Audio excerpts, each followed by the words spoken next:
possession, clearance and inside 50. Where was the game one there for you? That's a good start. Well, it wasn't all our way, was it? But we knew that would be the case. They're a very, very good side. So we knew the challenge coming in, it was going to be a big one, and it wouldn't be perfect. We're aiming for perfect, but we weren't. But to get a win, where did we win it? Well, I just think we adapted. As we were challenged with injury, we were challenged by our oppo, we just kept adapting, and in the end found a way to not crawl over the line, but just hang in there when we were, down a few soldiers. But big win for our footy club. Did you say it's a bit of like a statement win to come here with such a dangerous opposition, get threatened late or win the game when it counted? That sort of day for the club.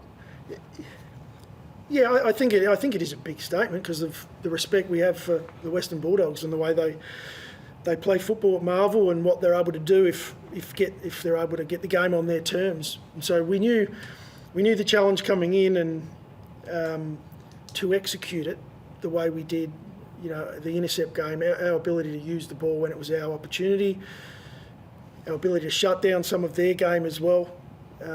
We know how potent they can be if the ball moves too quickly. Some of their forwards are impossible to stop. It was a real team performance today, so right across the board, from our captain through to Chase Jones coming on as a sub early when we're forced into that. So, sort of total performance for us. I just spoke to your former captain. There was only one of two blokes out there who were in your last finals appearance, and he was just really big on process. Can you talk to what is building at your football club after a very lean times, very difficult times for your football club, and what clearly is now starting to stew nicely? Even in those tough times, it was building. So, I'm sort of hesitant to talk about how they were really tough times. Internally, we were making progress. We were developing. We were challenged with a really young group that, it's hard to win. So the outcome wasn't necessarily there, but there were a lot of wins off field that we were getting, and players that were committing to our footy club, players that then wanted to come and join our footy club, like for example Jordan Dawson, and Isaac Rankin and Pete Ling, and coming. I could go on. There are players that wanted to join it because they could see what was building. Now the results are starting to come off the back of that, and you mentioned process. That's what I've been mostly impressed with, is our group's ability to remain locked in on the moment. It's through a lesson. It's through a big lesson we had last season, as a club, not just players, staff. And this year we've just nailed in on what's the next challenge. And today it was the Bulldogs, which there's not many bigger. So we sit there in the rooms and we'll celebrate for a short time, and then on to the next challenge. Which is another big one. Hosting Gold Coast, who have made a lot of their wanting some big scalps at the beginning of the season as well. They're making a lot of noise about that. Yep, it was an interesting evening sitting there last night watching them in the first half, trying to work through how do you stop that.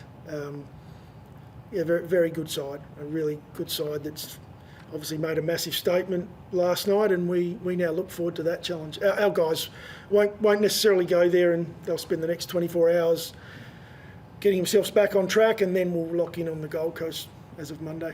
One thing that hasn't just been building but was in complete full flight today was the three tools, Phil Thorpe, Footy and Tex. How do you see that out? Would that look to have a pretty big say on the game? 11 goals between the three of them. That's going to be pretty exciting.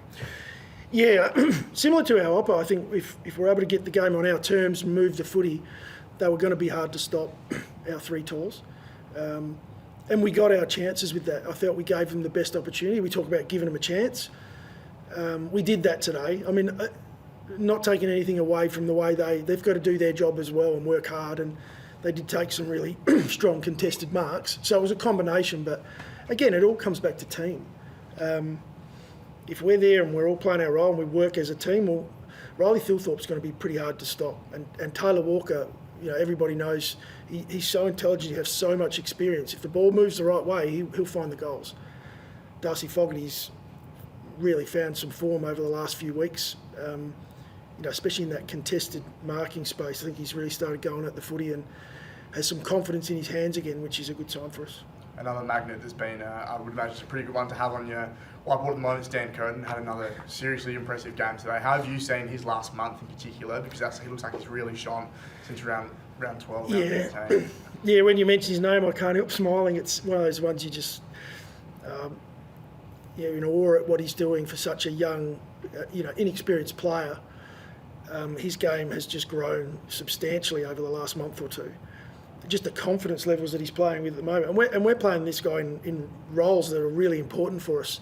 When we change a mode and the opposition are coming at us, let's go to Dan Curtin because he'll get it done for us. I know he's Rising Star nominated already, but I think he's stepping up to another level. Maybe even above that. It's been super impressive. How much do you put that down to?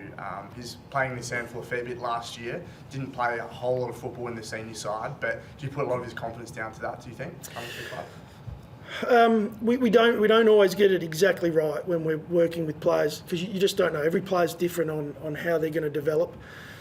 But everything we do is about fast tracking that development. So with Dan, we felt there was a need to spend some time at an SANFL level, which is where our guys play if they're not in the AFL. There have been times in the past with other players that we've done the same, and it hasn't necessarily worked out quite to where this has. But there's no doubt, we and Dan got this one right. The timing of when he should be in our AFL side, the balance of getting some things wrong at AFL level, and keeping him in the side, just for him to be able to grow and learn. And I think from a footy club point of view, we've nailed that. But it then comes back to the player. He's a professional. He's so coachable, and so he's learnt so much through making mistakes, but also getting things right. And now he's in a really rare spot, which we're going to make the most of. Jordan How Butts. is Jordan Butts and what happened? Because no one can really sort of work out. Yeah. It's obviously serious. He's gone to hospital. What actually happened to him? Yeah, well, our guys, our doctors are professional experience. Mark Cesano's an incredible operator, so he assessed him straight away. Suspected collapsed lung, so he was shipped straight off to hospital, obviously to see the specialist that we needed to get involved. It is a collapsed lung, so he won't travel with us now. He'll spend the night here and with the right people around him to make sure that he gets what he needs from this point on. But we won't know any more information until a specialist comes in and checks him up further. Yeah. Was it just a fend off with Darcy? Well, I actually don't know. Yeah. I don't know what the incident was. We didn't see it from upstairs. We got a message from downstairs saying, hey, Jordan's in a bit of bother here. And then, as I said, we just have 100% trust in our our doctors and the way they operate, and they went to work. And then you had Braden Cook. Nice That's a concussion, yeah. Just a pretty straight on head clash. Yeah, two players. Yeah. Two players putting their head over the footy, unfortunately for both of them, but for Braden especially, who's just come into our side and was probably showing some stuff. First thing he came up to me after the game and just said, "Can you believe it? Like, he just wants to play footy." But we'll do what's best there and make sure that he gets his recovery right. How much of a blow is Butts given his role in the side, and he was playing on a pretty handy player today? Yeah, it'll be a big blow for us, but respectfully, we have other guys that are knocking on the door, and have been, for a period of time. Nick Murray's playing in the SANFL at the moment, probably wants a little more footy just to get his touch back, but he's feeling fantastic. He's coming back from injury, and James Borlace is the other one who's been rock solid for us at SANFL, and he's unlucky not to be playing. So, someone's, I guess, misfortune is another person's opportunity. You made mention of last night, in particular, Gold Coast 2, big balls in the midfield, Anderson and Rao. How much you had Bont put on a masterclass today? How much does that fuel the confidence of your midfield that they can match it with anything that comes up against them? Because there was a fair bit thrown at you today around the ball. Yeah, it's a good time for us. This is the second time we'll play Gold Coast this season, and last time we had a really good hit out. We were challenged by them, didn't quite get across the line. They're one of the best midfielders, if not in the competition. Today was maybe on par with that, and Bon is one of the best players you'll see. So we knew that was going to be a challenge. In the end, yeah, you try to limit his impact. We had a number of different things we looked at. He's always going to impact the game. It's how big that impact's going to be. And today it was not quite enough to get him over the line. So as a team, we've been able to get the job done. Thanks, guys. Appreciate it. Thanks. Thanks.